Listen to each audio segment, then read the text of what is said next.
ചേച്ചിനെ കൊണ്ടുവരാൻ പോയി. തിരിച്ചെത്തിയപ്പോഴത്തേക്കും 3 മണിയായി വെളുപ്പിന്. നെക്സ്റ്റ് ഒരു ഈവനിങ് ആയപ്പോൾ ഞങ്ങൾ വലിയച്ഛൻ്റെ വീട്ടിലോട്ട് പോകാനുള്ള മെയിൻ റീസൺ എന്താണെന്ന് വെച്ച് കഴിഞ്ഞാൽ ഞങ്ങളുടെ കുഞ്ഞിനെ കാണാൻ പോകുന്നതാണ്. അവിടെ എത്തിയപ്പോൾ തന്നെ അവർ ഓടി വന്ന്, ഇതാണ് എൻ്റെ വലിയേച്ചി, അതാണ് ഞങ്ങളുടെ കുഞ്ഞുവാവ. ഞങ്ങളുടെ കുഞ്ഞിനെ കാറിനോട് മാത്രമേ ഇഷ്ടമുള്ളൂ. അപ്പം ഞങ്ങൾ കാറ് കാണിച്ച് അവനെ മയക്കാൻ വേണ്ടി നോക്കാണ്. ഞങ്ങളെപ്പോഴും കാണാത്ത കാരണം അവന് ഒരു സ്റ്റാർട്ടിങ് ട്രബിൾ ഉണ്ട്. കുറേ കാണിച്ചു കൊടുത്ത് കുറേ കൊഞ്ചിച്ചിട്ടാണ് ഞങ്ങളുടെ കയ്യിലോട്ടൊന്ന് വന്നത്. ആള് കയ്യിൽ വന്നാൽ പിന്നെ കഴിഞ്ഞവൻ്റെ കാര്യം. ഉമ്മ വെച്ച് അവനെ കൊല്ലും. അവനൊക്കത്ത് വെച്ച് ഇങ്ങനെ ഡാൻസ് കളിക്കുന്നത് അവന് ഭയങ്കര ഇഷ്ടമാണ്. അപ്പം നമ്മുടെ കയ്യിലിരുന്നോളും. വേറെ വഴിയില്ല, ഇങ്ങനെയൊക്കെ ചെയ്താലേ കൊച്ചിരിക്കത്തുള്ളൂ. കുറച്ചേരം കഴിഞ്ഞപ്പോഴത്തേക്കും വലിയേച്ചി ചായ കൊണ്ടുവന്നു. അപ്പം ഞങ്ങൾ ചായ കുടിക്കായിരുന്നു. പിന്നെ കുറച്ചേരം ഞാൻ റൂമിൽ പോയി ഒറ്റയ്ക്ക് ഇരുന്നു. എനിക്ക് കുറച്ചേരം ഇങ്ങനെ ഒറ്റയ്ക്ക് ഇരിക്കണം. ഇങ്ങനെ എപ്പോഴും ആൾക്കാരുടെ ഒപ്പം ഇരിക്കാൻ പറ്റില്ല. എനിക്ക് കുറച്ച് മീ ടൈം ഒക്കെ വേണം. പിന്നെ ഞാൻ താഴോട്ട് പോയി അവരൊക്കെ വിളിച്ച്.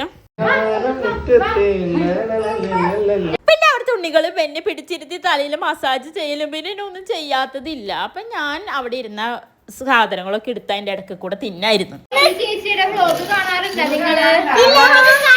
കുട്ടികൾ ഡാൻസ് പഠിക്കുന്നുണ്ട്. അപ്പൊ അവര് പഠിച്ച സ്റ്റെപ്പുകളൊക്കെ ഞങ്ങൾക്ക് കാണിച്ചു തരായിരുന്നു. പിന്നെ നൈറ്റ് ആയപ്പോഴത്തേക്ക് ഡിന്നർ കഴിക്കാൻ വേണ്ടി ഇരുന്നു. കഴിച്ചോണ്ടിരിക്കുമ്പോൾ പിള്ളേർ വിടുന്നില്ല. അപ്പുറം ഇപ്പുറം നിന്ന് അവരെ വീഡിയോയിൽ കാണിക്കണം അങ്ങനെയൊക്കെ പറഞ്ഞുകൊണ്ട് നിൽക്കായിരുന്നു. ഇതവിടെയുള്ള വേറെ കുഞ്ഞാവായിരുന്നു ചക്കര. അവനാണ് ഞങ്ങൾ ഒട്ടും പരിചയമില്ലാത്തതുകൊണ്ട് അവൻ അങ്ങനെ കയ്യിലിരിക്കുന്നുണ്ടായിരുന്നില്ല.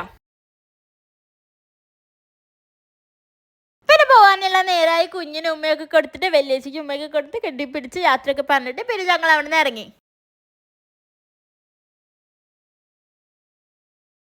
തിരിച്ചു വരാൻ നേരത്തെ കടയിൽ കയറി കുറച്ച് സാധനങ്ങൾ വാങ്ങിക്കാനുണ്ടായി. അപ്പോൾ സാധനങ്ങളൊക്കെ വാങ്ങിച്ചിട്ട് വീട്ടിൽ പോയി.